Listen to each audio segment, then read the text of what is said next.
This meeting is being recorded.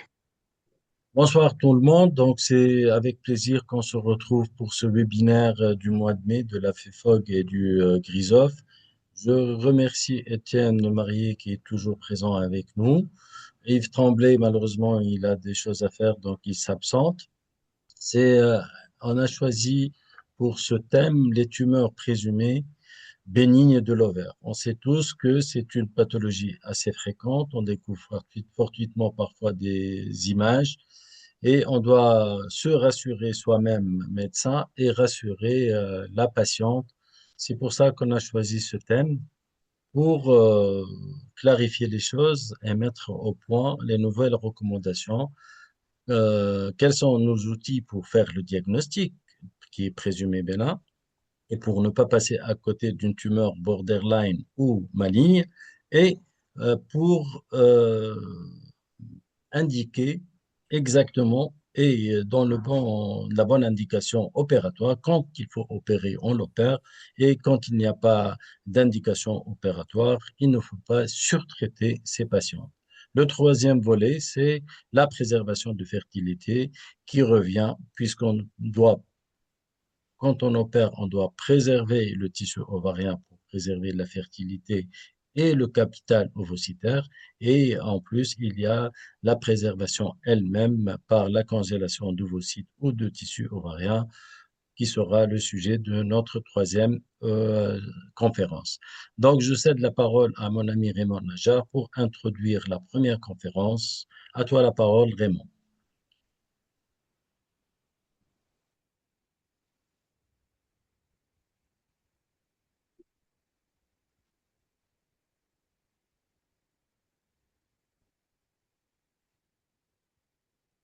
Tu as ton micro coupé, Raymond. Raymond, tu reprends? Oui, alors je prends la suite. Pour dans le programme d'aujourd'hui, Béchir vient de nous expliquer le pourquoi et pour nous parler justement et précisément des éléments du diagnostic en matière de tumeurs ovariennes et en particulier dans les tumeurs présumées bénignes. J'ai le grand plaisir de présenter le docteur Elisher Tenmoudi. Il est gynécologue obstétricien au centre hospitalier Mère et Enfants de Nouakchott, en Mauritanie. Il est assistant hospital-universitaire à la faculté de médecine de Nouakchott et c'est quelqu'un pour qui j'ai énormément d'affection, il le sait et il le mérite. On va l'écouter et vous comprendrez peut-être pourquoi. Voilà, donc Elisher, à toi la parole. Il faut partager et mettre en plein écran. Voilà, c'est super.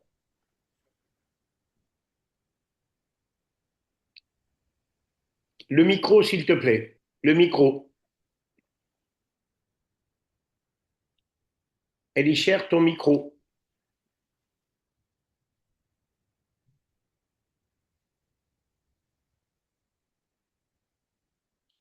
Elisher, ton micro, s'il te plaît.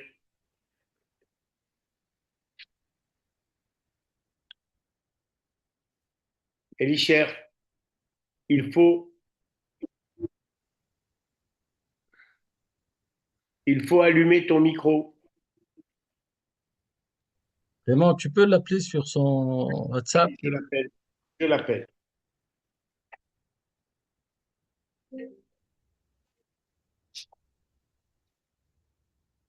Oui, Elisher, ton micro est coupé. Il faut appuyer dessus. Il faut appuyer dessus.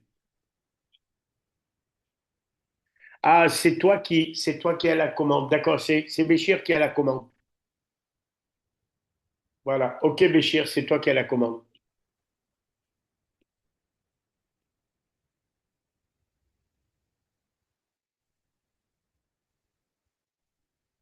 Béchir,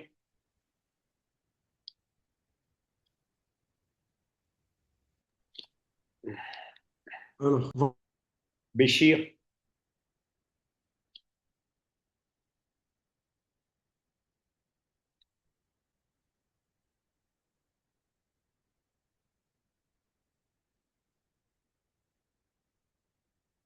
Oui, Béchir, tu m'entends? Tu m'entends? C'est toi qui as la Oui, commande. oui, je l'ai activé. Voilà, il est Oui, bon, c'est il déjà est bien. activé. C'est bon. Très C'est bien. bon. Alors, on Donc, reprend à alors, zéro. On reprend. merci beaucoup, Monsieur le Président, professeur Béchir Zouaoui. Merci, docteur Emmanuel Najjar. Merci, professeur Etienne. Donc, merci de m'avoir donné l'opportunité d'être regroupé de cette sommité scientifique pour présenter un thème qui est intitulé Les éléments diagnostiques dans les tumeurs présumées bénignes de l'ovaire, qui est un sujet d'actualité et c'est notre quotidien, nous, gynécologues obstétriciens. Alors, vous m'entendez? Oui, Alors, très bien. comme introduction, les tumeurs présumées bénignes de l'ovaire représentent l'un des motifs de consultation les plus fréquents en gynécologie et d'indication chirurgicale la plus fréquente. Et environ 5% des femmes vont développer un kyste de l'ovaire au cours de leur vie génitale. Et, et cela peut survenir à tout âge. Et le kyste fonctionnel, il est de loin le plus fréquent. Il représente 20% chez les patientes en période d'activité génitale contre 5% à la ménopause. Si la grande majorité est effectivement bénigne, la distinction avec une lésion maligne précoce repose sur une combinaison rigoureuse d'éléments cliniques, radiologiques, échographiques et biologiques. Et cela permet une démarche diagnostique qui vise à éviter des écueils. Chirurgie inutile pour une lésion fonctionnelle et un retard de prise en charge pour un cancer débutant. Et pour ce qui est de l'épidémiologie, la prévalence de tumeurs présumées bénignes de l'ovaire chez les femmes ménopausées asymptomatiques est de entre 14 et 18%. Chez les patientes en période d'activité génitale, elle est de 7%. Et chez les fillettes prépubertaires et adolescentes, le pourcentage de kystes s'échelonne entre 1 et 12%. Et nous ne pouvons pas oublier la femme enceinte, et cela représente au cours de la grossesse 0,35 à 5%. On va parler au début des classifications des différentes tumeurs. Cela va nous aider au cours de la présentation pour parler des tumeurs les plus fréquentes qui sont représentées par les tumeurs épithéliales qui représentent 60 à 70%. Ensuite, les tumeurs germinales, 10 à 20%, dont le tératome est de loin les plus fréquents. Puis les tumeurs stromales, qui sont bénins, les tumeurs stromales bénins. Ensuite, les kystes fonctionnels, qui représentent la majorité des masses annexelles en période d'activité génitale et qui régressent le plus souvent en 6 à 8 semaines. Voilà. La présentation clinique, comme vous le savez, la clinique, la majorité des cas, elle est pauvre parce que la découverte des kystes elle est plus souvent fortuite lors d'une échographie ou lors d'une exploration ou lors d'un examen gynécologique. Elle peut être découverte par des signes fonctionnels, type douleur pelvienne, pesantère et tout. Donc, aussi, elle peut être découverte devant des complications telles qu'une torsion d'annexe, rupture de kyste intrapéritonéale, hémorragie intrakystique. Elle peut aussi être découverte devant des signes hormonaux tels qu'une puberté précoce chez l'enfant, virilisation, hirsutisme et chez la femme ménopausée par des métrorragies. Et donc, la stratégie diagnostique des tumeurs présumées bénignes de l'ovaire est fonction de deux paramètres, l'âge et les circonstances de découverte, et fonction de la période de vie de la femme. Pour l'interrogatoire, on va parler du premier élément d'orientation qui est l'âge. Nous savons tous que là, avec le risque de malignité augmente avec l'âge, c'est un truc subjectif, mais ça a été démontré dans les études. Les antécédents doivent être ciblés, antécédents qui orientent vers une imitation BRCA1, BRCB, le syndrome de Lynch, les antécédents personnels d'endométriose, des chirurgies pelviennes, d'infections génitales et le traitement en cours tel qu'une stimulation ovarienne, contraception et tamoxifène. Les signes fonctionnels aussi, les signes fonctionnels, ils orientent en quelque sorte vers le type de masse ovarienne. Et donc, l'examen clinique, qui est le plus souvent, comme on l'avait détaillé, c'est un examen qui est pauvre dans la majorité des cas, mais aussi il peut découvrir des masses quand ils sont volumineux et quand ils sont symptomatiques. D'accord. Donc, nous rentrons dans le vif du sujet. En cas de suspicion d'une masse ovarienne, on a deux questions principales qu'on doit poser. La première question, est-ce que c'est un cancer? Est-ce qu'il s'agit d'un cancer? La deuxième question, faut-il opérer? Et il est difficile de parler de tumeur présumée bénigne de l'ovaire avant l'échographie, tant l'examen clinique est peu contributif. Cela nous amène à parler de l'examen de première intention devant toute masse ovarienne, qui est l'échographie pelvienne, endovaginale, cispubienne avec Doppler. Elle permet le diagnostic de localisation, elle permet de distinguer les pathologies fonctionnelles et organiques à l'aide des critères de l'International Ovarian Tumor Analysis, qui est connue la classification IOTA. Cette classification a été créée en 1999 par Dirk et Timmerman. Et qui a mené une étude sur plus de 6000 patientes dans 24 centres de santé répartis dans 10 pays, dans le but de standardiser le langage, la classification des masses ovariennes observées à l'échographie, pour avoir un même langage échographique. Et cette classification, pour parler de cette classification, elle a une nomenclature, c'est ce qu'on appelle la nomenclature IOTA, qui est basée et qui permet de déterminer 6 catégories morphologiques qui sont basées sur des critères uniloculaires, multiloculaires, solides et liquides. Et sur le plan pratique, dans notre pratique, les tests simple rôle, qui est basé sur un algorithme, qui est basé sur l'algorithme IOTA, qui permet de différencier entre tumeur bénigne et tumeur maligne. Et il a une performance qui est presque équivalente à celle d'un échographiste expert, avec une sensibilité de 93% et une spécificité de 80%. Et cela montre que les critères, sur la base de 5 critères de bénignité et 5 critères de malignité. Ensuite, il faut ajouter à cette classification, pour avoir une interprétation complète, le score couleur Doppler IOTA, qui recherche la présence de flux sanguin au Doppler. Plus le flux augmente, plus le risque de malignité augmente. Et au terme de cette classification, on peut faire une conclusion, une interprétation. Si on a juste les critères de bénignité, on est devant, sans critères de malignité, on est devant une lésion bénigne qui doit être surveillée. Et devant des critères juste de malignité, sans critères de bénignité, c'est une lésion maligne, il faut l'adresser en oncologie pour un bilan oncologique. Mais la présence de 2 critères, critères de malignité, critères de bénignité ensemble, ou aucun critère, la lésion, elle est classée indéterminée et nécessite une autre exploration telle qu'une IRM, le modèle ADNEX ou un avis d'expert. Cela nous amène à parler du modèle IOTA-ADNEX, qui est la deuxième étape, qui permet de prédire le risque d'une masse ovarienne, soit bénigne, borderline ou maligne. Le principe est simple. Le modèle utilise un algorithme mathématique avec 9 prédicteurs, 3 prédicteurs cliniques et 6 échographiques. Et pourquoi? Pour différencier plusieurs catégories de tumeurs. Et ce modèle il est accessible via une plateforme en ligne sur le site IOTA. Là, on va parler de différentes kystes, selon l'interprétation IOTA, c'est les différentes kystes sur les différentes périodes de vie. Donc, un prépubertaire, le kyste est défini par une image liquidienne supérieure à 10 mm de diamètre. Quand elle est inférieure à 10 mm, on ne parle plus de kyste, on parle de follicule, et c'est physiologique. Et l'examen, bien sûr, comme chez le prépubertaire, l'adulte, l'examen de première intention est l'échographie. Mais chez l'enfant, l'échographie par voie abdominale avec Doppler. L'IRM est réservé à l'examen de seconde intention lorsque la tumeur est classée indéterminée. Premier exemple, c'est les kystes folliculaires du nouveau-né. C'est des kystes qui sont dus essentiellement à une stimulation par les hormones maternelles et placentaires. Leur aspect échographique, c'est en faveur d'une image ronde ou ovalaire, à parois fines, à contenu anéchogène.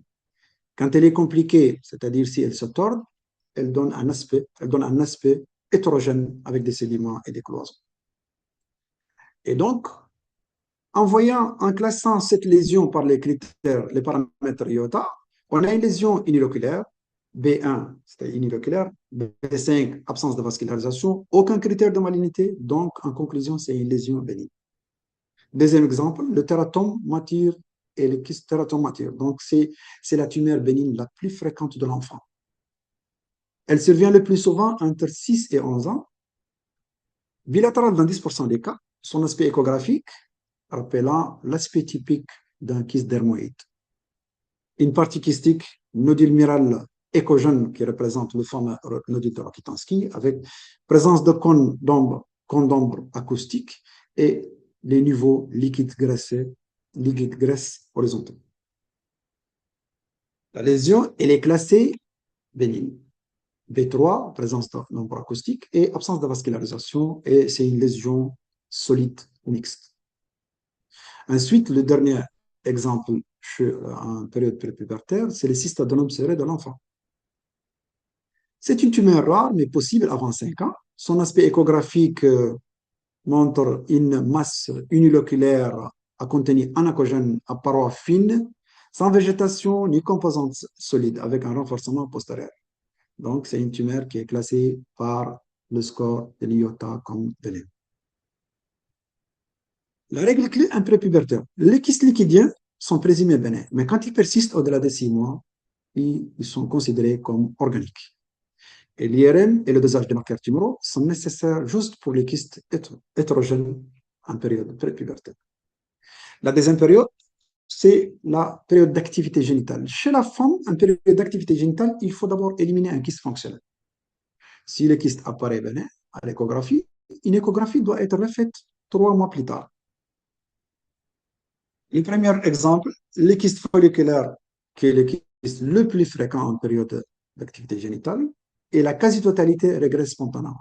Donc, c'est un kyste typique, l'image typique, uniloculaire anacogène, à paroi inférieure à 3 mm, fine, régulière, renforcement postérieur, la taille est entre 3 et 7 cm. Elle disparaît dans le cycle suivant et c'est un critère diagnostic clé. Elle est classée comme lésion bénigne, mais elle doit être contrôlée 2 mois, voire 3 mois après. Le kyste du corps jaune hémorragique. C'est le genre de kyste qui survient le plus souvent la deuxième partie du cycle. On peut le découvrir par des douleurs pelviennes qui sont brutales. Son aspect, il est réticulé, présence de caillots sous forme de toile d'araignée, structure interne non vascularisée, ce qui fait le diagnostic différentiel avec les végétations. Il a une couronne de vascularisation périphérique et c'est un kyste qui disparaît dans 4 à 6 semaines.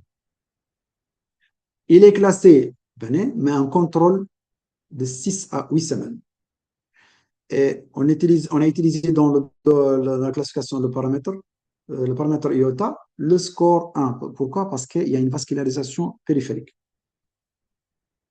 L'endométrium, ce sont des kystes ce sont des tumeurs qui surviennent entre 25 et 40 ans.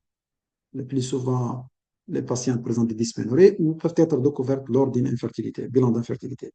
Voilà, donc voilà. Ce sont des formations à contenu finement et homogènement échogène, l'aspect des verres dépoli, à parois épaissies, uniloculaires ou biloculaires, strictement avascularisées en interne, bilatéral dans 10% des cas. Il est classé bénin.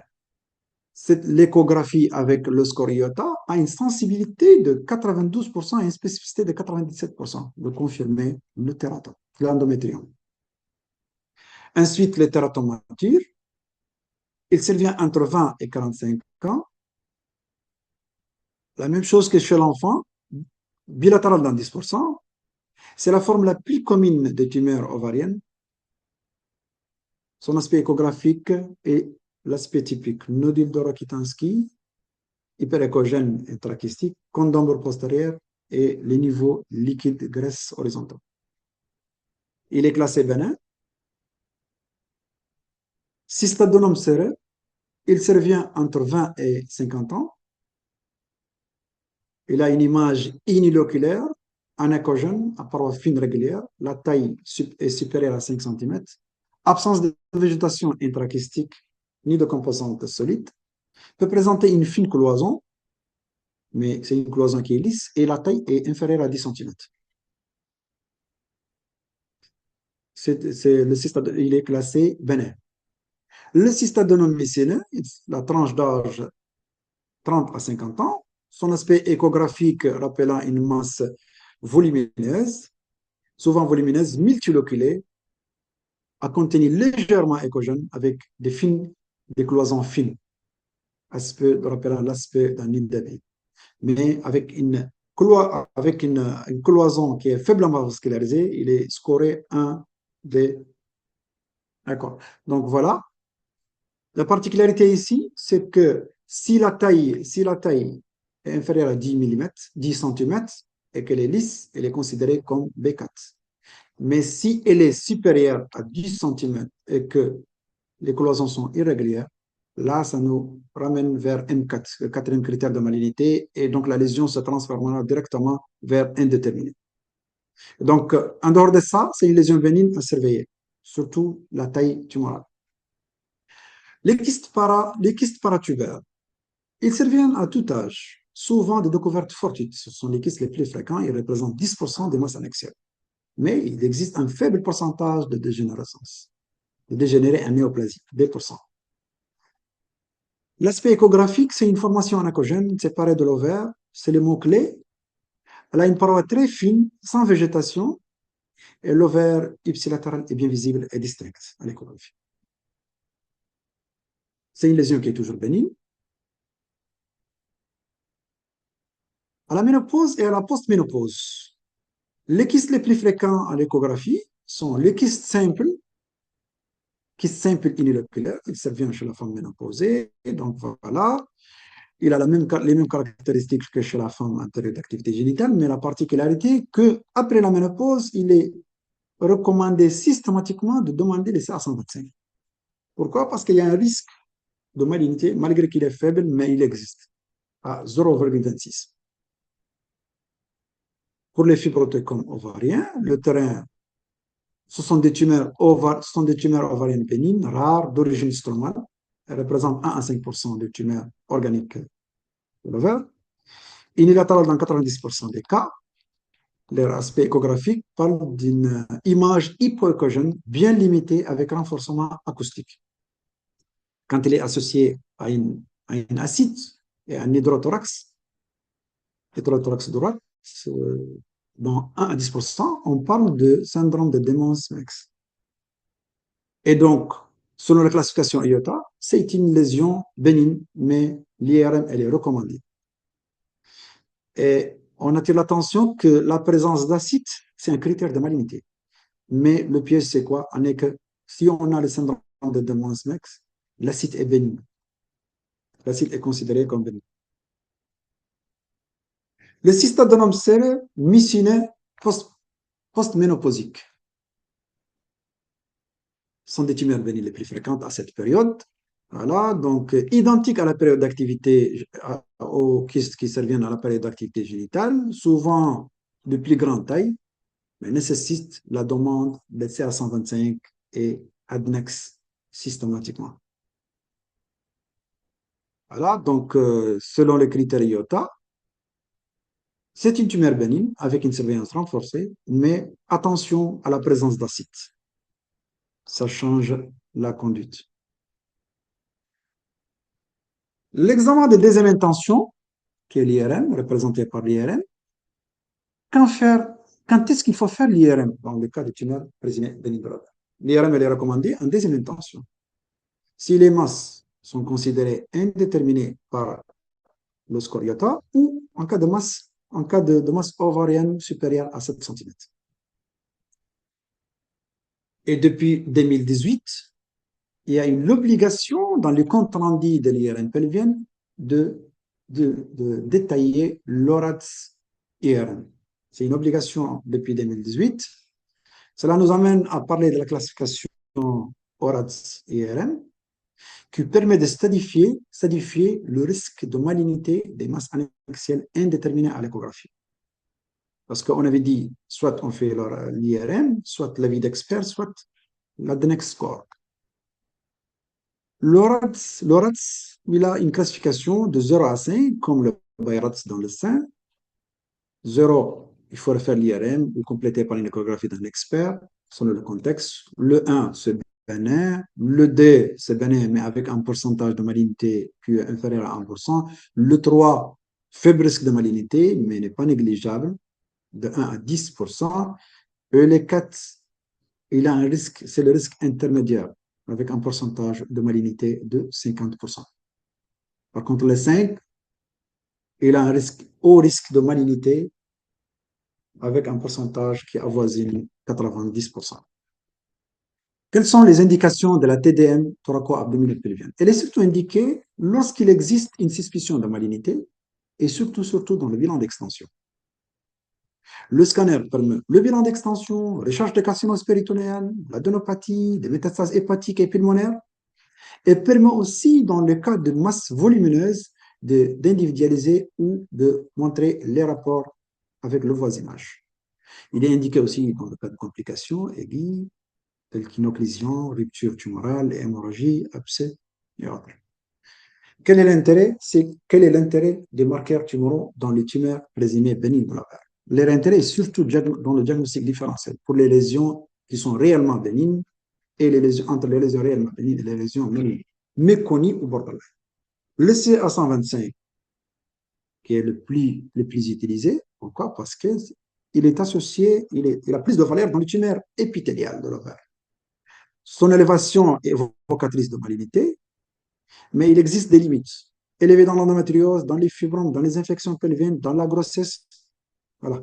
Le CA19-9 dans les tumeurs mucineuses, l'ACE dans les tumeurs mucineuses et les métastases ovariennes, l'alpha-fetoprotéine et les bêta-ACG, l'inhibine B, l'AMH et les LDH.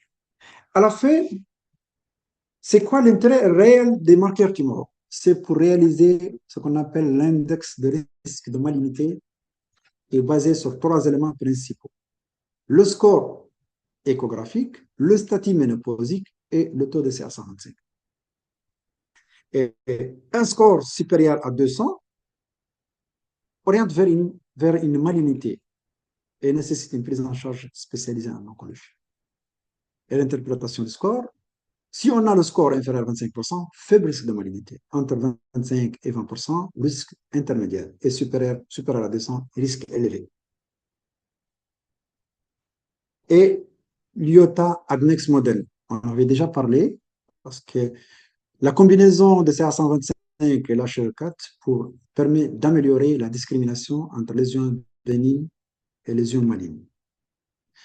Et ils ont une meilleure spécificité que le CA125-7. Quels sont les messages à retenir? L'élaboration des stratégies diagnostiques des tumeurs présumées bénignes de l'ovaire répond à plusieurs objectifs.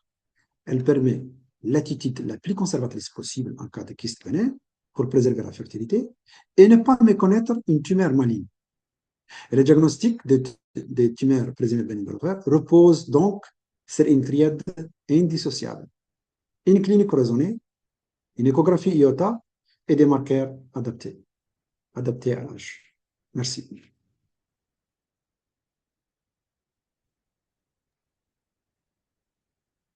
Merci beaucoup, docteur Telmoudi. Merci beaucoup pour cette présentation extrêmement édifiante et claire. Je pense que le seul commentaire que je pourrais faire, c'est que à un moment donné, dans les classifications, on a tout ce qui apparaît bénin, mais à aucun moment tu n'as donné un comparatif, une image, surtout dans l'iconographie échographique, tu n'as pas donné d'image qui pourrait nous montrer des signes de malignité. Par exemple, les, les, les zones solides irrégulières, les végétations. On n'a pas le comparatif. On a eu la classification M2, M3, M4, mais pas d'image de comparaison.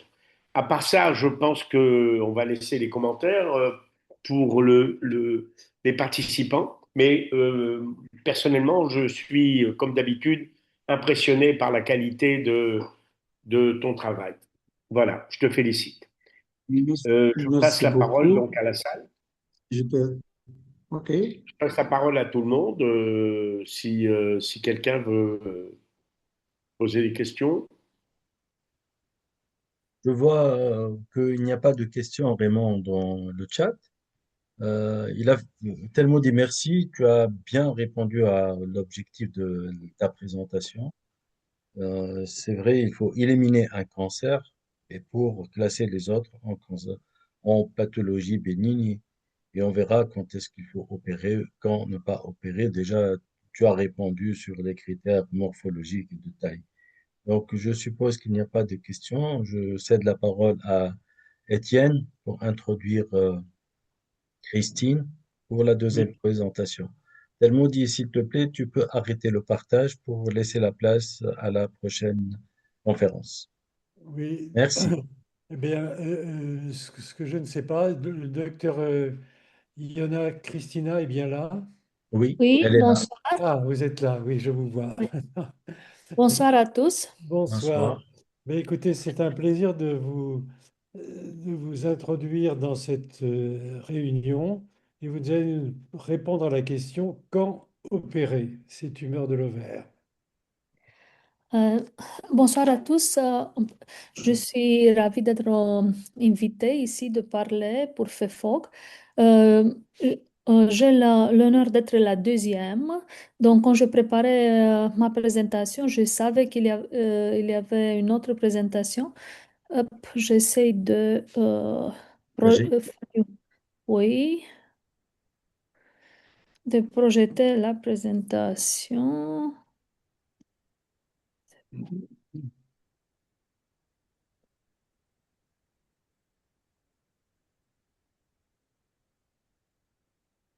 Je suis désolée, je dois sortir et réentrer. Et après ça, je peux partager. Est-ce que ça vous dérange une toute petite minute? On va Si je... prendre une discussion en attendant que tu reviennes. Non, non, non, non, je reviens dans une minute si vous D'accord. me laissez entrer. OK. Merci. À tout de suite.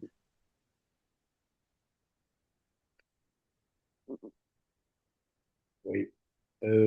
S'il y a une question quand même, on peut la poser. Voilà, Si et tu tu as, n'as tu pas as une d'inconvénient. question sur le chat, Oui. Raymond. Oui, il y a une question sur le chat au docteur Telmoudi. Alors, Oui. cher, euh, une question vient de Nouakchott, d'un de nos confrères, le docteur Ahmed Baba. Euh, quelle est la classification des tumeurs des cordons sexuels dans l'éventail des tumeurs borderline? Les tumeurs des cordons sexuels. Est-ce que je peux répondre? Oui, bien sûr. Oui, en fait, je commence par répondre à votre question. Mon aîné, Dr Raymond Najjar. Pour les Allez-y. tumeurs bénignes, pour les tumeurs malignes, j'ai essayé de mettre, parce que l'objectif c'est de montrer les tumeurs bénignes, mais j'ai montré dans l'IRM les images de malignité. Effectivement, j'ai omis de mettre des images, une iconographie comparative, c'est-à-dire lésions malignes, lésions bénignes, mais une fois qu'on connaît la lésion bénigne, je pense que pour distinguer la lésion bénigne de la maligne, ce sera plus facile. D'accord. Pour la question de professeur Ahmed Baba, je pense que la classification, c'est la classification des tumeurs bénignes, euh, toutes confondues. C'est une classification de l'IOTA. Donc, ça, ce n'est pas une classification précise pour missionner, euh, missionner, endométrium et tout. C'est une classification des tumeurs bénignes en général qui permet de différencier bénigne et maligne. Je ne pense pas que la classification de cordon sexuel rentre dans cette présentation, ni dans son intérêt ici, parce que nous, notre objectif, différencier une lésion bénigne d'une lésion maligne pour ne pas opérer par excès et ne pas méconnaître et ne pas négliger un cancer débutant. J'espère Oui, que bien. j'ai répondu à la question. Très bien. Je pense que la réponse est tout à fait recevable comme ça. La classification IOTA est une classification qui détermine les critères, comme on l'a vu dans ta présentation, et non pas la classification étiologique. Voilà, on revient, si vous voulez, à Étienne. Oui, Étienne, oui, oui. bien, Christina est là et nous l'écoutons. Mais il faudrait que vous mettiez votre présentation sur... Oui, oui, tout de suite. Oui, c'est bien parti. Voilà. Oui, mais vous n'avez pas ouvert au préalable votre... Ah ben si, c'est C'est bon. ici. Oui, oui, parfait. Donc, vous pouvez voir mon écran, c'est ça? Oui, Oui, oui, on c'est vous le parfait. voit. D'accord. Oui, je vois. Donc, je veux essayer de ne pas répéter ce que mon antéprésentateur a très bien dit, mais de toute façon, quand on parle des indications chirurgicales, c'est très important de faire la différence entre malignité et bénignité. J'ai mis ici quelques chiffres, donc ça pour discuter l'importance de la problème, on peut voir que le risque de développer un kyste ovarien ou un tumeur ovarien, c'est à peu près 10% pendant une vie, ça veut dire une femme sur 10. Et notre sujet, c'est les kystes bénignes qui sont à peu près la plupart, donc ça veut dire 90%. Et nous avons discuté aussi du cancer. Le pire avec le cancer, c'est que c'est un cancer fréquent et très, très fréquent. Il est diagnostiqué dans des stades assez avancés. Mon parleur, il a discuté en détail, il vous a donné des images en ce qui concerne les kystes. Ce que je veux dire de kystes bénins, c'est très important de les avoir, surtout pour les internes, comme des kystes fonctionnels. Ça veut dire les kystes folliculaires, qui sont des kystes transitoires. Le kyste de corps jaune, n'oubliez pas la vascularisation périphérique de corps jaune. Les kystes hémorragiques, donc ça, ce sont les kystes fonctionnels.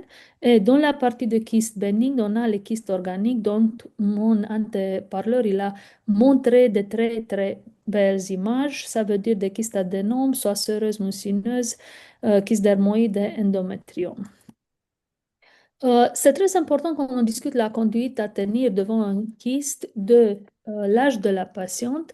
C'est une chose d'avoir un kyste chez une femme qui n'a pas des enfants, qui est elle a plus de 40 ans, ou si elle est dans la ménopause. Les kystes fonctionnels sont plus fréquents dans la période d'activité génitale. On peut identifier des facteurs de risque comme le tabagisme, le tamoxifène pour l'apparition des kystes fonctionnels. Par contre, ce qui est très important, c'est les contextes. Malheureusement, je n'ai pas vu la première partie de la présentation de mon anteparleur à cause de problèmes techniques, mais c'est très important chez un patient qui a un kyste de voir son histoire et surtout de voir s'il y a des cas de cancer de sein, de l'ovaire ou de côlon, parce qu'on sait exactement la conduite, c'est très important si nous avons une femme qui est porteuse d'une BRCA 1 ou 2 ou d'un syndrome Lynch. Des autres paramètres à tenir compte, le désir de grossesse, la nudité, l'infertilité, histoire d'endométriose qui peut donner un risque pour les cancers avec les cellules claires et endométrioïdes et aussi le traitement hormonal substitutif prolongé. C'est très important pour le traitement chirurgical, si c'est un traitement d'urgence ou pas, de voir quel est le contexte clinique. C'est très important. Par exemple, si la patiente elle a fait un IRM pour des douleurs au niveau de la colonne vertébrale et on peut découvrir de façon fortuite un kyste ovarien sans aucun symptôme, c'est une situation. Ou si la femme, elle s'est présentée avec un tableau aigu, ça veut dire des douleurs qui s'est installé de façon brutale, des vomissements, défense, ou un tableau de type asthénie, amaigrissement, anorexie ou même acide. Dans la plupart des cas, les kystes ovariennes, ils ont des symptômes chroniques et la présence de la douleur qui est très fréquente, des douleurs sourdes, chroniques, latéralisées ou diffuses, cela altère la qualité de vie et cela peut envoyer la patiente de prendre un rendez-vous. Un autre symptôme, c'est l'aménorrhée ou en cas d'endométriose profonde, d'une dyspareunie profonde ou même des troubles urinaires ou digestifs pour le grand kyste. En ce qui concerne l'interrogatoire, j'insiste pas sur ça, mais tout le temps qu'on discute de désir de procréation, alors c'est important, bien sûr, la structure de kyste, l'aspect échographique, le marqueur, le iota, annexe et tout ça, mais aussi le contexte.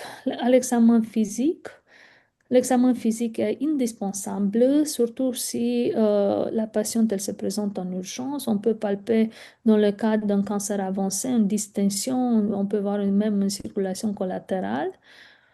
Ou par contre, donc, il s'agit d'une torsion d'annexe en douleur vive au niveau des fosses iliaques. Donc, mon parleur, il nous a très bien expliqué qu'il faut faire, et j'insiste sur ça, de commencer l'échographie par la voie soupe-bien. Nous sommes gynécologues et nous préférons la voie vaginale et après ça la voie endovaginale. Euh, En fonction de l'échographie, on peut faire le marqueur tumoral dont on a discuté déjà. Si nécessaire, IRM, surtout en situation de doute ou si le score annexe il est modifié et si nécessaire, dans un cas de cancer, faire un bilan d'extension.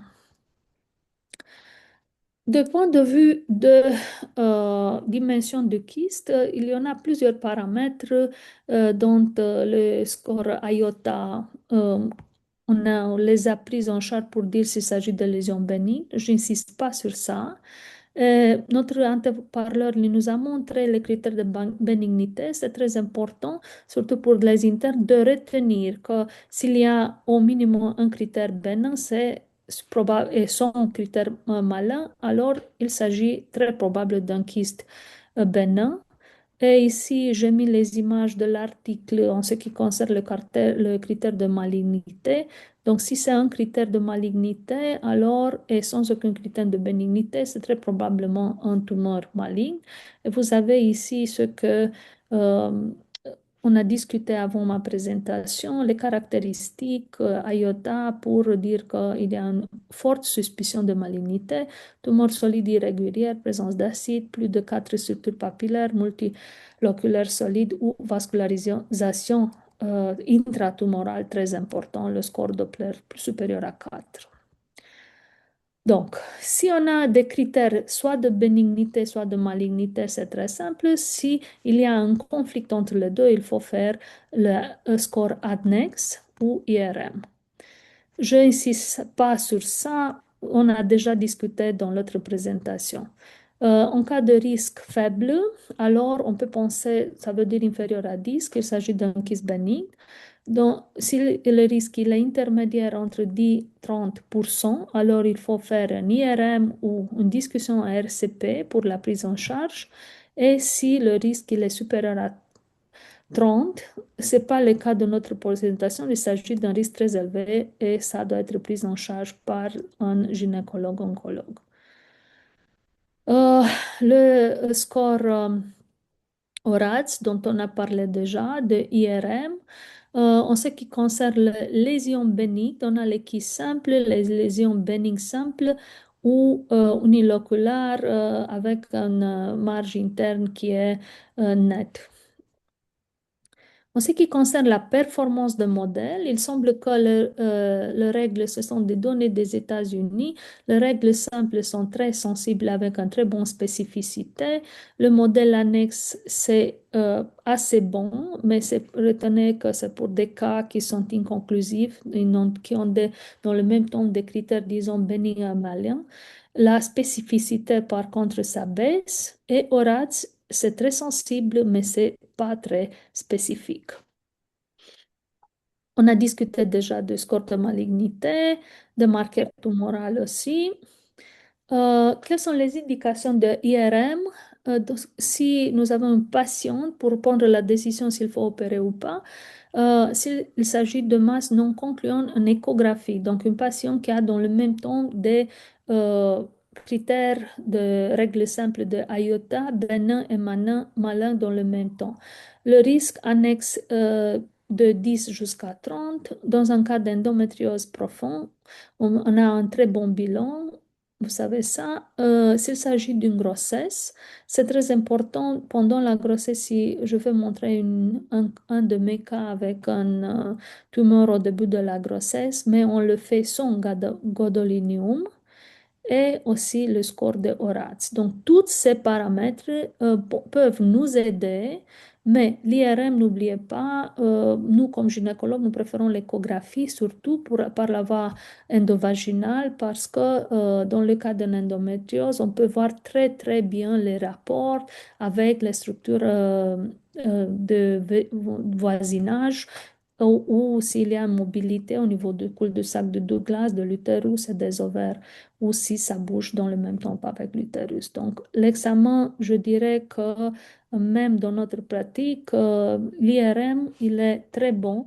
C'est un outil qui nous aide, mais c'est pas Golden Standard, c'est pas 100%. Il faut le prendre dans tous les contextes. Avant de faire une intervention chirurgicale ou même de faire une consultation préopératoire, de discuter si c'est le cas de faire une intervention chirurgicale ou pas, il faut faire commencer avec l'échographie pour essayer d'appliquer le règle simple de IOTA et d'avoir une conclusion, c'est un kiss bénin ou mal. Si le cas n'est pas concluant, on peut utiliser l'IRM ou le score ADNEX. Et si il y a un IRM suspect, il faut aller en oncologie. Donc, pour prendre une décision, il faut tenir compte de caractéristiques morphologiques, de marqueurs du profil de la patiente, si elle est ménopausée, l'âge, si elle a désir de grossesse, si elle a des comorbidités, des symptômes et complications et bien sûr de risques oncologiques, tenant compte pas seulement de la structure de les aspects échographiques, mais aussi des facteurs de risque familial. J'ai mis ici une comparaison entre le kyste simple et le kyste complexe. Je veux discuter chaque situation. Le kyste simple, il est uniloculaire, il est anéchogène avec un paroi fin, sans cloison, sans végétation, sans vascularisation. S'il est inférieur à 5 cm, il faut seulement la surveiller. Euh, Ici, c'est marqué pas de surveillance, cela dépend de la patiente, mais c'est un kyste qui n'est pas ne met pas de problème. En Roumanie, nous avons des patientes qui, si elles ont un kyste de 1 centimètre, tu peux leur dire, bon, il n'y a rien, rassurez-vous, c'est très bien. Elles vont vous demander, mais est-ce que docteur, est-ce que je peux revenir pour faire une autre échographie? De 5 à 7 centimètres, c'est important de dire à la patiente de revenir dans 6 mois pour voir si le kyste il est là ou s'il y a des modifications de point de vue morphologique. Si le kyste il est supérieur à 7 centimètres, alors il faut le surveiller, il faut faire un IRM. Normalement, chez un kyste qui est supérieur, qui a des dimensions assez grandes, il doit être symptomatique et normalement, ce sont les symptômes qui vont apporter la patiente en face de la chirurgie.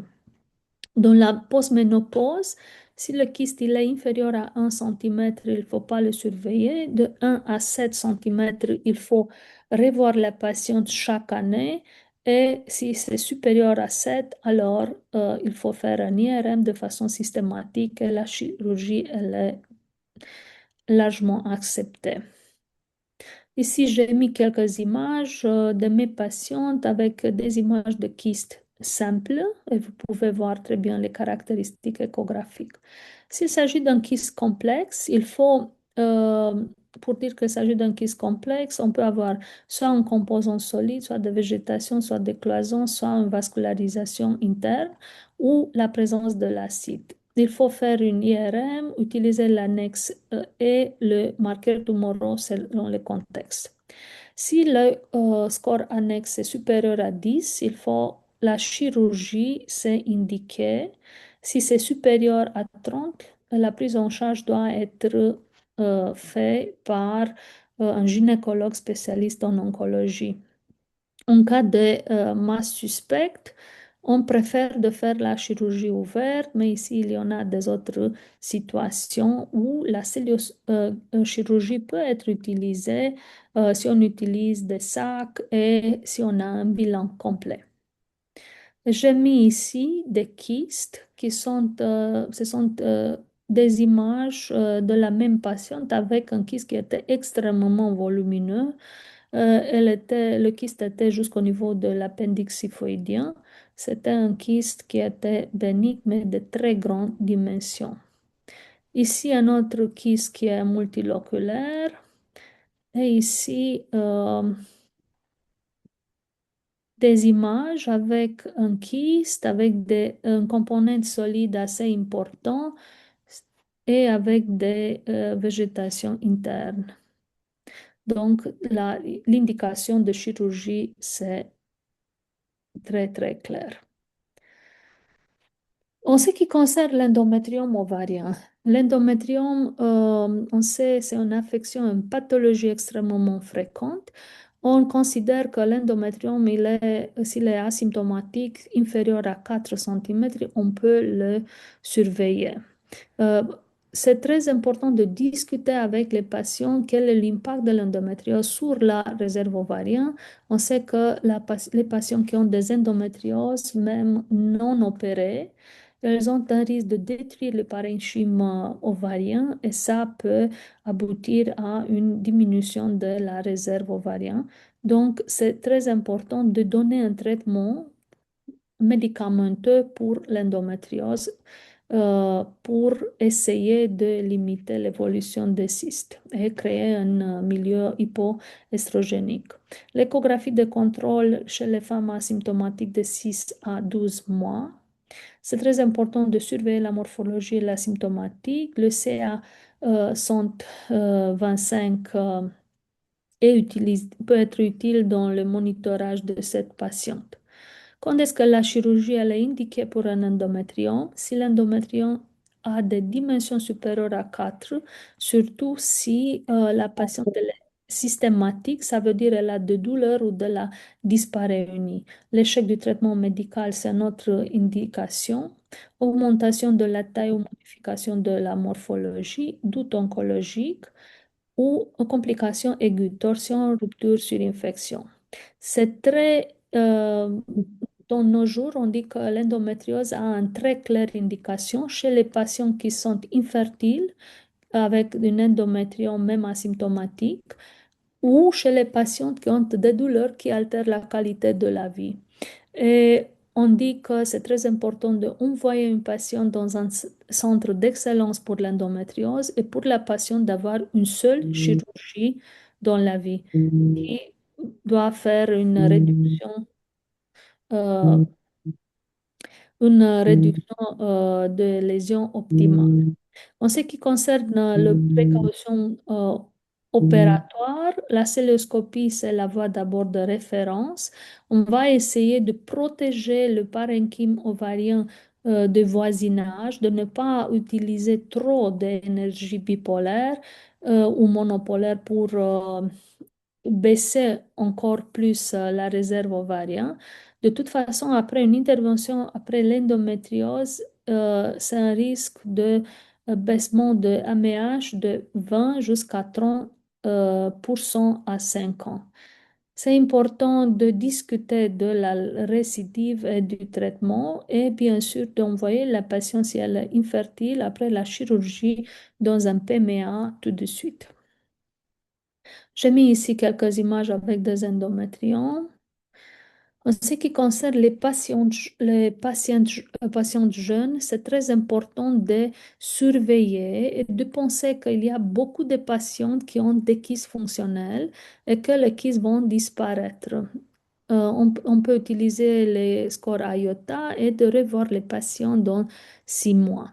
En cas de persistance d'un kyste, ovarien avec des kystes de bénignité, ou si le kyste il est de grande dimension et symptomatique, c'est important de faire une kystectomie célioscopique avec la préservation du parenchyme.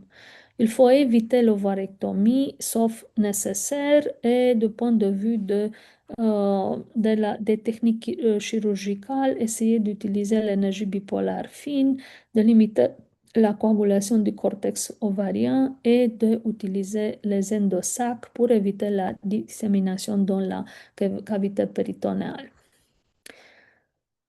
Quelles sont les indications chez la femme jeune? Persistance de kyste plus de 3 cycles, augmentation de taille ou modification morphologique. En cas de kyste organique, dermoïde, endométriome moussineux, surtout chez les patients qui sont symptomatiques. S'il il y a des critères de malignité de iota ou annexe supérieure à 10, ou en cas de complications aiguës, torsion, hémorragie, rupture. Nous avons déjà discuté de l'endométriome. Ici, j'ai mis un kyste dermoïde. Rappelez-vous que sur tout ovaire pathologique, le risque de torsion il est plus grand que chez un ovaire qui est sain. Chez la femme dans la ménopause, le kyste simple inférieur à 1 cm ne nécessite pas de surveillance. Le kyste de 1 à 7 cm, il faut faire un CA 125 et une échographie chaque année. Si le kyste il est simple supérieur à 7, IRM, marqueur tumoraux, la chirurgie. Il faut penser que chez la femme ménopausée, il n'y a pas de bénéfice pour la fertilité, donc les indications chirurgicales sont plus larges. En cas de kyste complexe, chirurgie en centre expert après avoir fait un IRM ou RCP. Et s'il s'agit d'un score annexe qui est supérieur à 30 ou un RMI supérieur à 200, ça veut dire forte suspicion de diagnostic oncologique de cancer de l'ovaire. Il faut faire un bilan et annexectomie plus stadification. En ce qui concerne le kyste ovarien pendant la grossesse, les kystes ovariens pendant la grossesse sont assez fréquentes. Ça veut dire 1 jusqu'à 5%, mais dans la majorité des cas, il s'agit de kystes de petites dimensions qui vont disparaître avant 16 semaines d'aménorrhée.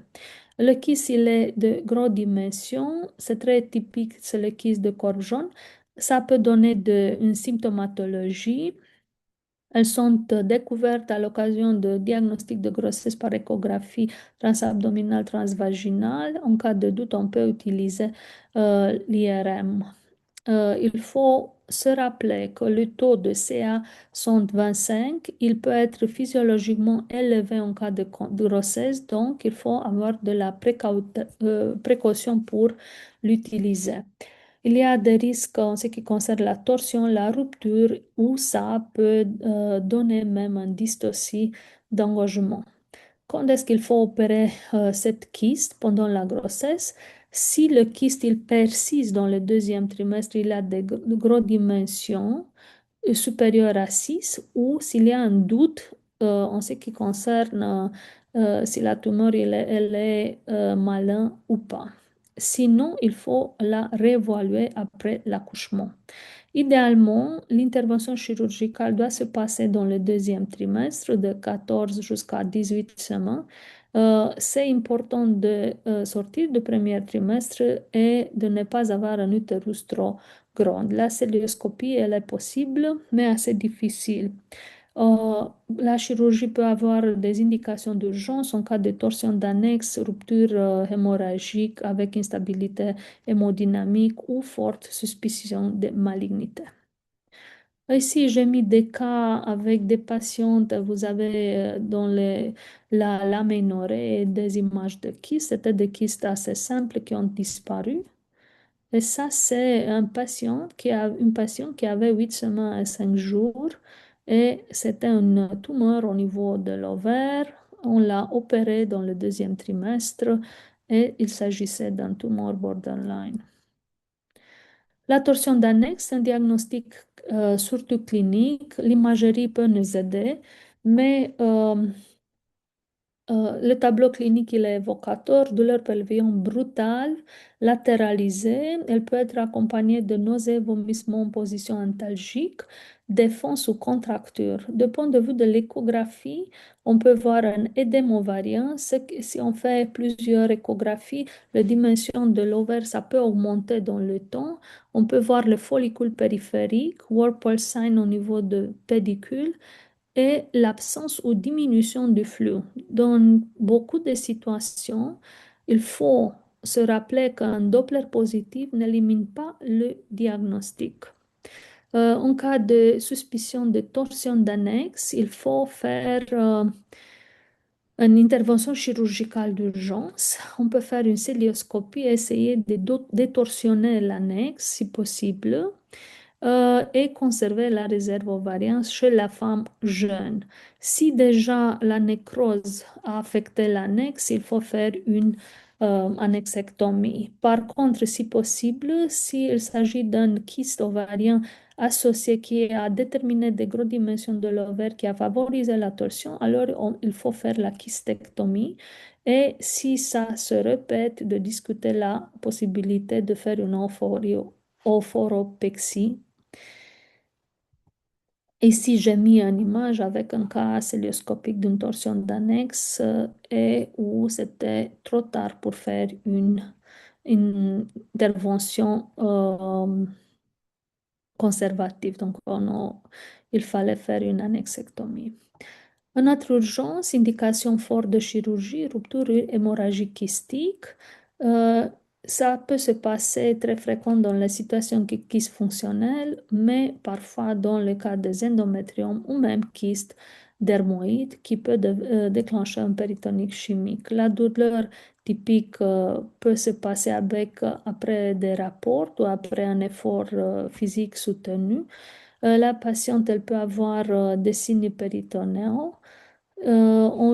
Il faut surveiller la patiente, mettre des antalgiques si elle devient instable du point de vue hémodynamique ou il s'agit d'un hémode péritoine rompu, massif ou suspicion de tératome rompu, alors il faut faire une chirurgie tout de suite. Ici, j'ai mis une image avec un kyste ovarien rompu. En ce qui concerne l'hémorragie intrachystique, ça c'est assez fréquent. Ça arrive surtout sur les kystes fonctionnels. Il y a un aspect réticulé dont on a été montré par mon antéparleur. Dans la plupart des cas, la chirurgie n'est pas nécessaire et ce type de kystes vont régresser de façon spontanée dans 6 jusqu'à 8 semaines. Si en cas d'instabilité hémodynamique ou anémie mal tolérée ou un patient sous anticoagulante avec une hémorragie majeure, il faut faire une intervention chirurgicale. Quelles sont les voies d'abord? On va essayer de faire une célioscopie dans la plupart des cas. C'est l'indication la plus fréquente. Le type d'intervention chez les femmes jeunes qui ont un désir de grossesse et aussi pour prévenir l'installation de la ménopause précoce, il faut essayer d'être plus conservatif que possible, de faire une kystectomie ou s'il n'y a pas de follicules restants, alors une annexectomie. Les avantages sont diminution de la douleur, esthétique, hospitalisation courte. Mais un autre avantage, c'est la possibilité, en cas de doute de diagnostic d'un abdomen aigu, de visualisation panoramique du pelvis. C'est important d'utiliser des endosacs pour essayer de ne pas mettre le contenu de kyste dans la cavité péritonéale et pour les pièces suspectes de ne pas les morceler. La laparotomie, c'est une indication dans un cas de suspicion forte d'oncologie, mais ici, on a certains qui préfèrent la célioscopie ou même la chirurgie robotique. Et, la laparotomie est aussi indiquée pour les tumeurs très volumineuses en cas de carcinomatose péritonéale, syndrome adhérentiel majeur. Les inconvénients, la morbidité est augmentée, aussi la durée du séjour. Le robot, il a un coût élevé, disponibilité limitée. Les avantages sont la précision, l'ergonomie.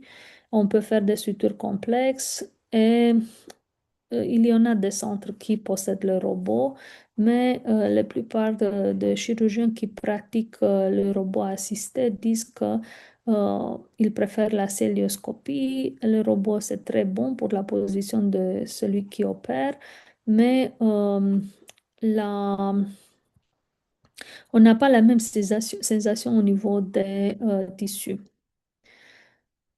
Nous avons déjà discuté, c'est un tout petit résumé. S'il s'agit d'une femme jeune avec un QI simple inférieur à 7 cm, il faut la surveiller, pas de chirurgie d'emblée. Si c'est symptomatique, alors ça donne de douleur, on peut faire une chirurgie, faire une kystéctomie. Endométriome asymptomatique, surveillance, mais il faut discuter du futur reproductif et de fertilisation in vitro. On ne l'opère pas de façon systématique. Le kyste complexe, si euh, on a des critères IOTA non concluants, il faut faire un IRM. On peut faire la chirurgie si on a déjà le marqueur. Dans la ménopause, si le kyste il est simple avec des dimensions supérieures à 7, discussion en RCP. Et bien sûr, s'il s'agit de suspicion de malignité, alors il faut envoyer la patiente vers un centre expert. En cas de torsion, rupture, instabilité hémodynamique, il faut opérer tout de suite. J'ai mis ici un cas clinique parce que je pensais que c'était important de vous présenter cette patiente. C'est un tumeur assez rare. Il s'agit d'une patiente qui n'a pas eu de grossesse. Elle était vierge dans 2 ans. Elle a eu une aménorrhée secondaire de presque 3 mois avec des signes de virilisation. Elle était docteur. Je fais une échographie par voie transabdominale et ça, c'est la tumeur qui a eu des dimensions de 5 sur 3 centimètres, un score de couleur 1. Si on a pris le règle IOTA, il s'agissait d'un cas de malignité M1. Elle a eu des valeurs de testostérone total augmentées, alpha-fetoprotéines aussi augmentées et des valeurs normales des autres marqueurs. Elle a voulu faire, et ici vous avez les images avec le score IOTA. En ce qui concerne ORAD, la classification ORAD, c'était un ORAD 5, donc forte suspicion de malignité. L'IRM a confirmé nos doutes. Ça, c'est l'image clinique. Et du point de vue de diagnostic anatomopathologique, c'est un tumeur ovarien Sertori Leydig avec un niveau intermédiaire PT1A. C'est mon dernier message. C'est très important. N'oubliez pas que vous êtes gynécologue et vous avez le grand avantage d'avoir dans votre main l'échographie par voie endovaginale. Essayez d'utiliser le score IOTA, les règles simples. En cas de doute, utilisez le modèle annexe ou envoyez le patient pour l'IRM. Si la femme elle est jeune, en dehors des symptômes, la surveillance, c'est la règle. En cas d'indication de chirurgie, il faut essayer d'être conservateur. Dans la femme ménopausée, alors l'indication chirurgicale, c'est plus large pour les lésions suspectes ou pour des kystes qui sont volumineuses, qui persistent. En cas de suspicion de malignité, il faut adresser la patiente vers un centre expert. Je vous remercie pour votre attention.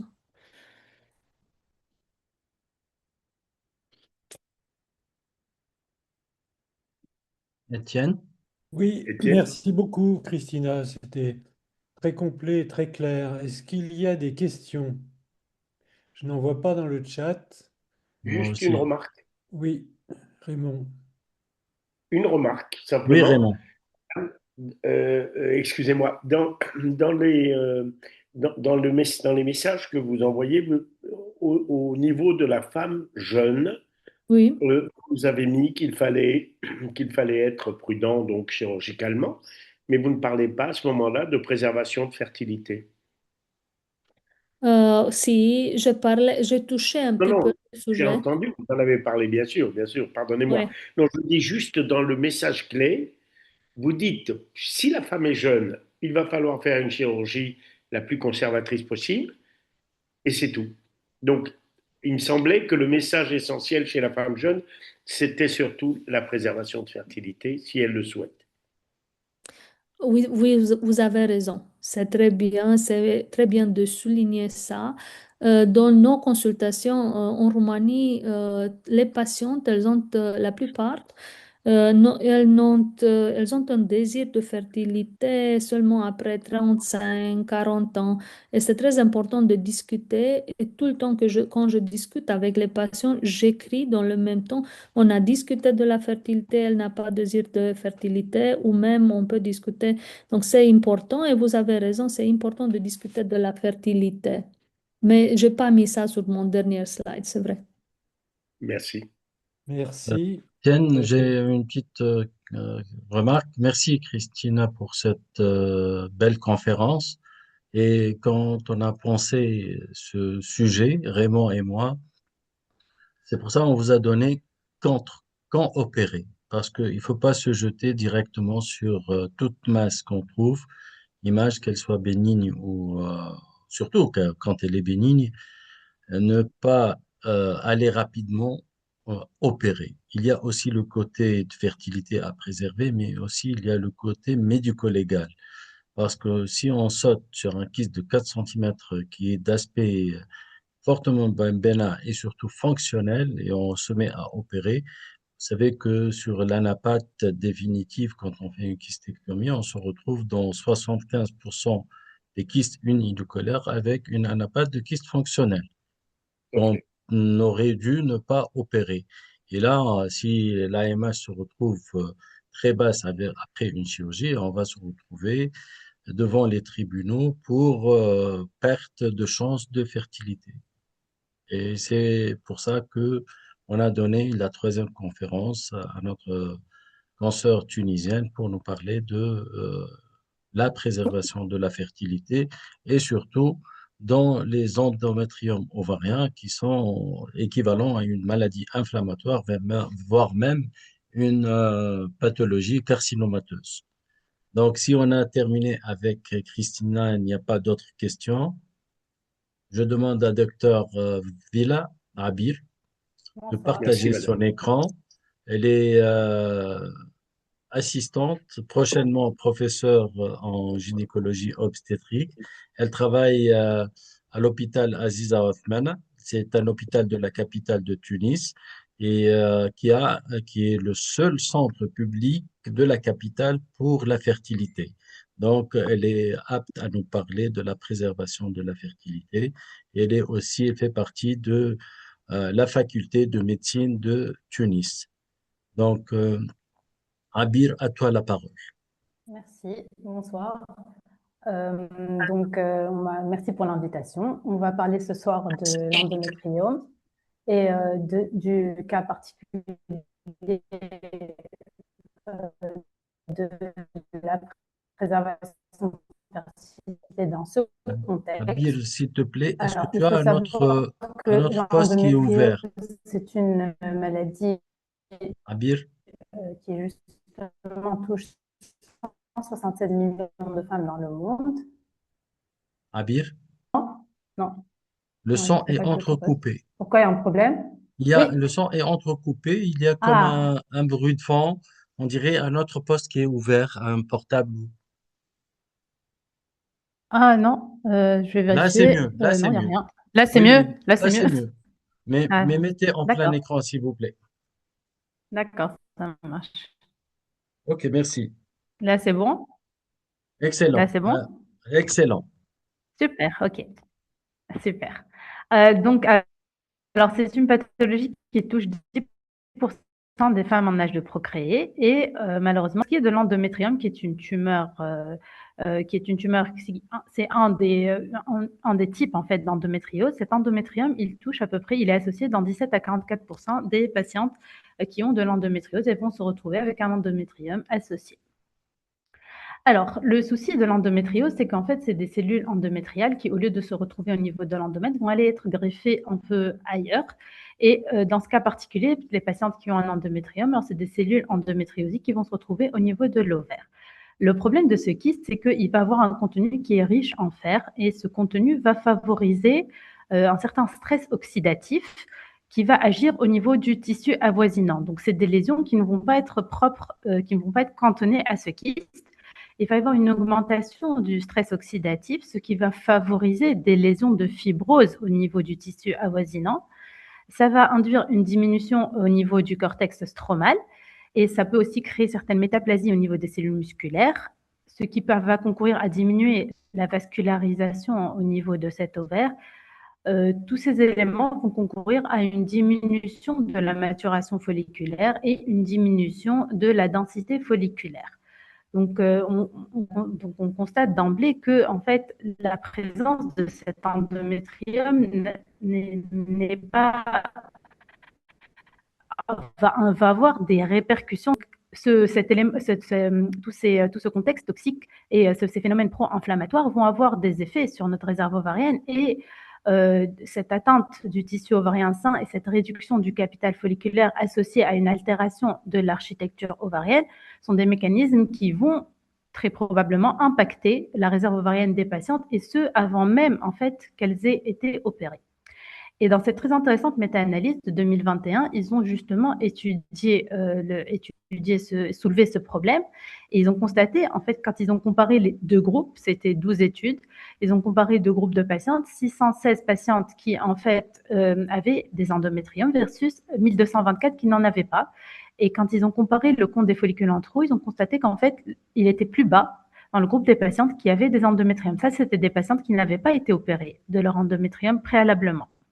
Pour ce qui est de l'AMH, pareil, il y avait une diminution significative de moins 0,55 nanogrammes par millilitre chez les patientes qui en fait avaient un endométrium versus les autres. Et dans cette autre étude rétrospective chinoise, ils ont comparé, alors c'était deux groupes de patientes, des patientes qui avaient des endométriums versus d'autres qui n'en avaient pas. À âge égal, c'est des patientes qui avaient autour de 33-34 ans et qui étaient suivies pour une infertilité. Et pour les patientes qui en fait avaient un endométrium, c'était des patientes qui d'emblée avaient une AMH qui était significativement plus basse et un compte des follicules en trou qui était significativement plus bas par rapport aux autres patientes qui étaient suivies pour une infertilité. Et ensuite, dans cette autre étude, c'est une étude prospective qui a comparé en fait deux groupes de patientes, des patientes qui avaient un endométrium versus d'autres qui n'en avaient pas. Et ils ont comparé l'AMH au moment du recrutement, et l'AMH était significativement plus basse dans le groupe de patientes qui avaient un endométrium, mais ce qu'ils ont constaté, c'est qu'en fait, après un suivi de 6 mois, ils ont constaté un déclin beaucoup plus rapide de l'AMH dans le groupe de patientes qui avaient un endométrium versus les autres. Et en fait, justement, ces patientes qui avaient un endométrium, en 6 mois, il y a eu une chute de 26,4% du taux d'AMH, alors que pour les autres, c'était à peu près de 7%, ce qui était relativement correct. Enfin, c'était un peu physiologique. Donc, ils se sont dit qu'en fait, les patientes qui avaient un endométrium avaient tendance à avoir un emballement de cette atrésie folliculaire, et de la baisse de la réserve ovarienne était beaucoup plus rapide dans ce groupe de patientes en particulier. Et donc, en fait, cet endométrium, il induit une baisse de l'AMH dès le diagnostic. Cette diminution, elle est plus importante quand on a des endométriums bilatéraux, parce que forcément, les effets vont être multipliés par 2 au niveau des 2 ovaires, versus quand on a un seul endométrium. Mais cliniquement, il faut savoir que c'est vrai qu'une baisse de l'AMH ne sous-entend pas ça sous-entend qu'on a une baisse de la réserve ovarienne, mais ça reste quand même un mauvais prédicteur de la fertilité spontanée. Alors, autre élément très important chez ces patientes, comme l'a très bien soulevé l'interlocutrice qui était avant moi, en fait, c'est que la chirurgie, c'est des patientes qui souvent on a souvent recours à la chirurgie chez ce genre de patientes. Il faut surtout garder en tête que la chirurgie des endométriums est une chirurgie qui est très délétère pour leur réserve ovarienne. Et dans cette méta-analyse, ils ont comparé en fait à court terme, ils ont comparé le taux d'AMH après une kystectomie, après avoir retiré des endométriums, et ils ont constaté qu'en fait, il y avait une diminution de moins 1,62 nanogrammes par millilitre du taux d'AMH à court terme, et ça s'est conforté à long terme aussi, hein, après 6 mois, pareil, on avait une diminution de 1,54. Donc en fait, la baisse de la réserve ovarienne dans ce contexte après chirurgie, c'est une baisse qui est définitive. En fait, on va enlever des portions de cortex, et donc forcément, on va enlever avec des follicules primordiaux. Donc c'est un élément très important qu'il faut absolument garder en tête avant de proposer toute chirurgie à ce genre de patiente. Ensuite, qu'en est-il des facteurs pronostiques quand on propose une chirurgie des endométriums? Il faut savoir que la bilatéralité n'est pas en faveur, est toujours beaucoup plus néfaste pour la réserve ovarienne et même quand c'est des patientes qui vont se faire opérer. Et dans cette étude, ils ont comparé en fait des patientes qui avaient bénéficié d'une kystectomie unilatérale versus celles qui avaient bénéficié d'une kystectomie bilatérale. Et à 9 et 12 mois, ils ont constaté une chute de 39,5% chez celles qui avaient une kystectomie unilatérale versus 57% chez les patientes qui avaient eu une kystectomie bilatérale. Et on voit que la différence, elle est significative. Et donc, il faut bien garder en tête qu'en fait, si on a une patiente qui a des endométriomes bilatéraux et qu'on va aller faire une kystectomie, on va dépléter sa réserve ovarienne à peu près de plus de presque 50%, ce qui est très, très, très néfaste. Ensuite, il y a d'autres éléments pronostiques qu'il faut garder en tête. Alors, toujours dans cette méta-analyse, on revient toujours sur le côté bilatéral des endométriomes, mais à chaque fois qu'on opère les deux ovaires, c'est très néfaste. Et il y a aussi une affaire de taille. Quand on a des endométriomes qui sont de grande taille, forcément, on va enlever beaucoup plus de tissu et ça diminue beaucoup plus l'AMH versus quand on a des endométriomes qui sont de plus petite taille. Alors, toujours pareil, cette affaire de bilatéralité. Et quand on a une adénomiose associée aussi, ça, c'est des facteurs pronostiques qui font qu'après l'opération, après la kystectomie, on a des risques que l'AMH, elle dégringole de façon beaucoup plus significative, beaucoup plus importante quand il y a de l'adénomiose. Alors ça, c'est probablement dû aux phénomènes inflammatoires qui sont majorés quand il y a une adénomiose associée. Quand on a une endométriose de stade 4 aussi, c'est corrélé à la sévérité de la maladie. Et bien sûr, quand on a un Douglas qui est complètement blindé, quand on a un pelvis qui est complètement blindé, on a plus de risques dans tous ces contextes, après avoir opéré la patiente, d'avoir une chute assez importante de l'AMH. Pour ce qui était des techniques chirurgicales, alors dans cette étude, ils ont évalué les différentes techniques chirurgicales qu'on peut proposer pour traiter ces endométriomes. Alors la kystectomie et l'électrochirurgie. À chaque fois qu'on utilise un courant, alors là, ça ne rate pas pour l'AMH. C'est très, très délétère. Et quand on utilise de la coagulation, il y a plus de risques de récurrence. Par contre, pour les trois autres techniques, il y avait un effet délétère sur l'AMH, mais qui était peut-être un peu moindre. Mais ce qui est sûr, c'est qu'à chaque fois qu'on va opérer ces patientes, on a un risque d'altérer et de léser leur réserve ovarienne. Pour ce qui est de là, alors c'est pour ce qui est ensuite dans ce groupe de patientes qui vont, parce que parmi elles, il y a certaines patientes qui vont par la suite avoir un parcours en AMP, qui vont avoir une stimulation ovarienne. Et alors, le fait qu'elles aient été opérées avant ou pas, c'est un élément pronostique qui est très important et qui va avoir un impact assez important. Et dans cette étude de Centuly, ils ont comparé deux groupes de patientes, des patientes qui avaient été opérées avant et versus d'autres qui n'avaient pas été opérées. Et on voit que, en fait, en termes d'ovocytes recueillis, on avait dans le groupe de patientes qui n'avaient pas été opérées, on avait 14,7 ovocytes versus 10 ovocytes pour l'autre groupe. Et c'était une différence qui était significative. Donc, quand on opère ce genre de patiente, même quand par la suite on va passer en FIV, les résultats sont moins bons. Et d'ailleurs, ils ont conclu que parmi les facteurs pronostiques en fait associés au nombre d'ovocytes, parce que forcément, quand on est dans un contexte d'infertilité, on va passer en FIV. Notre objectif, c'est d'obtenir un maximum d'ovocytes matures pour optimiser les chances de naissance vivante. Et l'élément qui était le plus néfaste qui était le plus en défaveur du taux d'ovocytes qu'on pouvait recueillir, c'était le fait que les patientes aient été opérées avant. Donc, ils ont conclu que toutes ces patientes à qui on va proposer une chirurgie pour quelconque raison, ces patientes, avant tout acte, particulièrement avant d'opérer les endométriomes, il faut les adresser pour une préservation de fertilité. Alors donc voilà, quand on a un endométriome, il faut peut-être prendre le temps de la réflexion avant de passer par la cage chirurgie et envisager une prise en charge globale de la patiente et surtout discuter avec elle du pronostic de fertilité.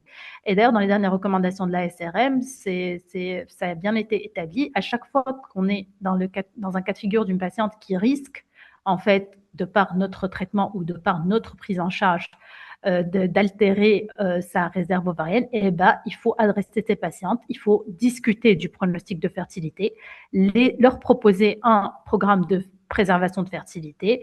Et ensuite, on va discuter de tout ça en réunion de concertation pluridisciplinaire. On peut proposer des procédures de fertilité, de préservation de la fertilité, et pour que en fait la patiente elle soit au courant, parce que malheureusement il y a parfois des patientes qui se font opérer et qui ne sont pas du tout conscientes du risque de lésion de leur pronostic de fertilité ultérieur. Donc il faut absolument en parler. Alors, pour ce qui est des stratégies de préservation de fertilité, dans ce contexte, alors il y a 2 techniques qui sont bien établies. C'est la vitrification ovocytaire. Et dans ce contexte, c'est souvent des patientes qui n'ont pas encore de conjoint, souvent. Et alors, chez ces patientes, idéalement, le gold standard, c'est la cryopréservation ovocytaire. Alors, quand elles sont en couple et qu'elles désirent préserver des embryons, c'est possible aussi. Pour ce qui est du protocole de stimulation ovarienne, alors quel protocole? Dans les recommandations de l'ECHRI de 2020, alors c'était le protocole antagoniste qui était le plus recommandé pour la préservation de fertilité, parce qu'il est beaucoup plus safe et c'est beaucoup plus simple à gérer. Donc le protocole antagoniste, donc on va stimuler avec des gonadotrophines et rajouter par la suite un antagoniste à la GnRH. Alors il faut savoir que actuellement il y a un autre protocole qu'il faut considérer, qui est le PPOS. Et dans cette étude, ils ont comparé le PPOS. Alors on va stimuler avec des gonadotrophines et on va donner de la progestérone, alors que ce soit de la progestérone orale ou de la progestérone vaginale, pour bloquer l'axe, vu qu'on n'envisage pas de transfert frais dans ces cas particuliers, dans un contexte de préservation de fertilité. Donc, on va faire un frisol. Donc, on peut tout à fait, en fait, donner de la progestérone pour bloquer l'axe hypothalamo-hypophysaire. Et en termes d'ovocytes recueillis, dans cette étude, ils ont comparé en fait les patientes qui avaient reçu un protocole antagoniste versus celles qui avaient reçu un protocole PPOS. Et en fait, en termes d'ovocytes recueillis, il n'y avait pas de différence significative. Elles obtenaient en moyenne 8 ovocytes recueillis, et ensuite, en moyenne, on avait 6 ovocytes qui étaient recueillis, qui étaient vitrifiés. Donc, en fait, le PPOS fait aussi bien que le protocole antagoniste. Et autre chose en faveur de ce protocole PPOS, c'est le cost effectiveness. C'est que, en fait, c'est des patientes qui vont payer un traitement. Alors, idéalement, il faudrait idéalement proposer un traitement qui soit éventuellement un peu moins cher. Et là, vous voyez que dans cette étude, quand ils ont proposé pour les patientes qui avaient reçu un antagoniste de la GnRH, le traitement a duré à peu près 6 jours. Le coût journalier était de 34 euros. On parle que de l'antagoniste, on ne parle pas des gonadotrophines. Et donc, par patiente, elles avaient, pour bloquer leur axe, elles avaient dépensé 215 euros. Alors, pour les autres, celles qui avaient reçu de la progestérone, alors ça a duré un peu plus longtemps, et le coût journalier était de 0,31 euros. Et donc, par patiente, elles avaient déboursé 6 euros. Donc, il y avait une économie différentielle qui était très importante, de 209 euros par patiente. Donc, c'est un protocole qui est fortement dominant dans tout ce qui est étude de cost effectiveness. C'est vraiment une très, très... Ensuite, alors, qu'en est-il? C'est vrai qu'on va stimuler les ovaires en vue d'obtenir des ovocytes. Alors, est-ce qu'il y a un cut-off à partir duquel on se dit c'est bon, on a un objectif optimal, on a obtenu un nombre optimal d'ovocytes vitrifiés? Eh bien oui, dans ce travail de Cobo de 2021, elle a comparé des patientes de moins de 35 ans versus des patients de plus de 35 ans. Et chez les patients qui avaient moins de 35 ans, en fait, quand on arrivait à obtenir 15 ovocytes matures, les chances de naissance vivante étaient autour de 69,4%, ce qui est quand même très bien. Alors, quand on avait 20 ovocytes, on était autour de 91%. Par contre, là où c'est important, c'est intéressant à voir, c'est qu'en fait, les patientes qui étaient âgées de plus de 35 ans, malheureusement, quand on avait 15 ovocytes, on n'avait pas les mêmes taux de naissance vivante. On obtenait un taux de naissance vivante qui avoisinait les 47%, alors qu'on était autour de presque 70% quand les patientes avaient moins de 35 ans. Et il faut à peu près 19 ovocytes pour obtenir à peu près 60% de naissance vivante. Donc, préservation de fertilité, oui. Nombre optimal d'ovocytes vitrifiés, bah oui, autour de 15. Mais l'âge est un élément qui est très important, qui ressort à chaque fois dans les études. Et c'est toujours la même équipe de Cobo dans un autre article. En fait, ils ont comparé des patientes qui avaient eu en fait une préservation de fertilité avant d'être opérées, qui avaient vitrifié des ovocytes avant d'être opérées, versus celles qui avaient été opérés au préalable et qui ensuite avaient vitrifié des ovocytes. Et en fait, il y avait une différence significative en termes d'ovocytes matures et en termes de naissance vivante. Les patientes qui n'avaient jamais été opérées et qui avaient moins de 35 ans, qui avaient effectué une préservation de fertilité, on avait à peu près 72% de chances de naissance vivante, alors que dans les autres groupes, celles qui avaient été opérées au préalable, on était descendu à 53% et les différences étaient significatives. Au lieu d'obtenir 12 à peu près ovocytes par patiente, elles en obtenaient seulement 9 quand elles avaient été opérées au préalable. C'est que cette différence n'a pas été de 5 ans. La différence, qu'elles aient été opérées avant ou pas, elle n'était pas énorme en termes d'ovocytes matures. Il n'y avait pas de différence significative. Les patientes obtenaient en moyenne 8 ovocytes, qu'elles aient été opérées ou pas. Et les chances de naissance vivante n'étaient pas optimales. On était autour de 27,8 à 29% dans tous les cas. Donc l'âge, oui, préserver la fertilité avant d'opérer ces patientes, oui. Mais l'âge est un élément pronostic qu'il faut absolument prendre en considération. Alors dans l'absolu, quels sont en fait les résultats en fonction de la méthode de préservation de fertilité choisie? Alors, pour les patientes qui vitrifient des embryons, on a un peu plus de chance. Pour celles qui vont vitrifier des ovocytes, on a des chances de naissance vivante qui avoisinent entre 26 et 32%. Dans ce contexte, c'est souvent une préservation ovocytaire qui est proposée parce que c'est des patientes qui parfois, la plupart du temps, ne sont pas encore en couple. Alors, donc, pour ce qui est des recommandations de Lécheret, pour les patientes qui ont de l'endométriose, alors absolument, pour eux, il faut évaluer et discuter du pronostic de fertilité et de la préservation de la fertilité pour les patientes qui sont suivies pour une endométriose, qui vont avoir une éventuelle prise en charge. Ça fait partie de la prise en charge. Et alors, pour ce qui est des indications de préservation de fertilité, quand on a une endométriose, alors cette équipe de Somigliani a bien résumé la situation et en fait, il semblerait intéressant de proposer une préservation de fertilité pour les patientes qui ont des endométriomes bilatéraux, qui ont déjà été opérées d'un endométrium et qui ont un autre endométrium, parce que malheureusement, on a cette affaire de récurrence, qui ont déjà été opérées pour des endométriomes bilatéraux, même s'il n'y a pas d'autres endométriomes. Avant toute chirurgie, bien sûr, ça c'est actuellement la recommandation principale. Et à chaque fois que en fait on va opérer des patientes, il faut les adresser pour une préservation de fertilité. Et ça c'est un article récent qui est sorti en 2025 et c'est une équipe, c'est l'équipe de la Marca qui propose en fait une indication de préservation de fertilité. Et vous voyez que l'âge déjà supérieur à 35 ans, c'est une indication à une éventuelle préservation de fertilité parce que déjà, les chances ne sont pas optimales. Alors, bien sûr, si on a des endométriums bilatéraux, si c'est une patiente qui a été multi-opérée, si c'est une patiente qui d'emblée a une réserve ovarienne, si c'est une patiente qui a un endométrium, une baisse de la réserve ovarienne, si elle a déjà été opérée, parce qu'il y a le risque de récurrence, il faut proposer une préservation de fertilité. Quand en fait c'est des patientes qui ont des stades d'endométriose qui sont assez sévères, il faut absolument discuter du pronostic de fertilité et leur proposer une préservation de fertilité. Et d'ailleurs, cette équipe a proposé cet arbre décisionnel.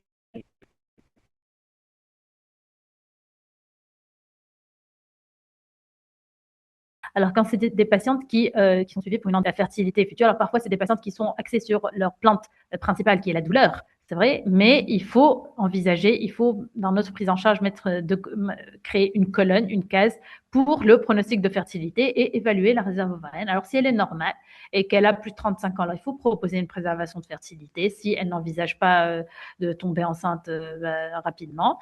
Si par contre, elle a moins de 35 ans, alors il faut, si elle est à haut risque, si c'est des endométriomes bilatéraux, si elle a été opérée, alors là, dans tous ces cas, il faut proposer une préservation de fertilité. Et si alors vous avez déjà d'emblée une patiente qui a une baisse de la réserve ovarienne, pour toutes les raisons que j'ai citées dans la présentation, alors il faut proposer une préservation de fertilité. Et donc voilà, pour conclure, alors l'endométrium en soi, c'est une tumeur bénigne qui, en fait, induit de par son stress oxydatif qui va altérer le tissu ovarien sain. il va y avoir une diminution du pool des follicules, ça va altérer l'architecture ovarienne et donc c'est des patientes qui souvent ont une baisse de la réserve ovarienne d'emblée. Alors la chirurgie va accélérer cette altération de la réserve ovarienne et donc risquerait de compromettre son pronostic de fertilité ultérieur. Donc, une préservation de fertilité doit être considérée alors avant toute chirurgie. Mais il faut évaluer la réserve ovarienne, évaluer l'historique de la patiente et le traitement qu'elle va recevoir. Et pour ce qui est des options de préservation, alors on a la vitrification ovocitaire, la vitrification embryonnaire. Alors, il y a certaines équipes qui envisagent éventuellement une préservation de cortex. C'est pas très défendu par les sociétés, enfin par la plupart des équipes, parce que, comme on voit, c'est un cortex qui n'est pas forcément sain, donc le préserver pour ensuite obtenir enfin, c'est un peu, c'est pas très, c'est peut-être pas ce qu'il y a de plus judicieux à faire, surtout qu'on peut vitrifier des ovocytes. Donc voilà, pour toutes ces raisons, une préservation de fertilité doit être proposée et envisagée. Du moins, il faut en discuter avec toutes les patientes. Et je vous remercie. Merci Abir, merci Dr Villa pour cette excellente présentation. Donc, je vois sur le chat, est-ce qu'il y a des questions? Donc, euh,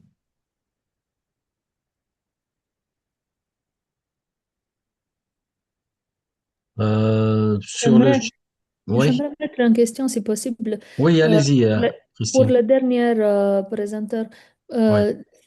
j'ai très apprécié votre présentation. J'aimerais vous demander quelle est votre opinion parce que si on fait une ponction, on fait une fertilisation in vitro chez un patient qui a une endométriome, est-ce que vous avez une expérience avec le processus d'alcoolisage? De ponction et alcoolisage pour ne pas opérer parce que on a des centres qui font comme ça.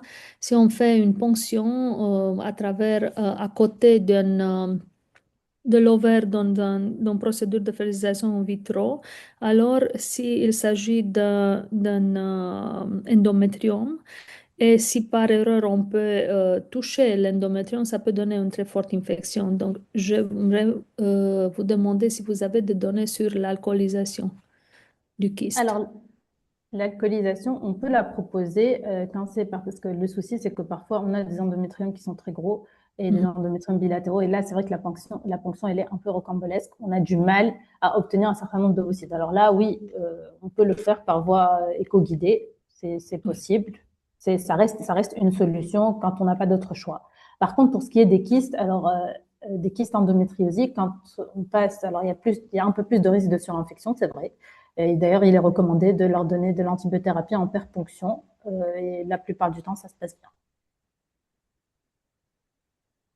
Merci. Ouais. Très bien. Donc, je crois qu'il n'y a plus de questions.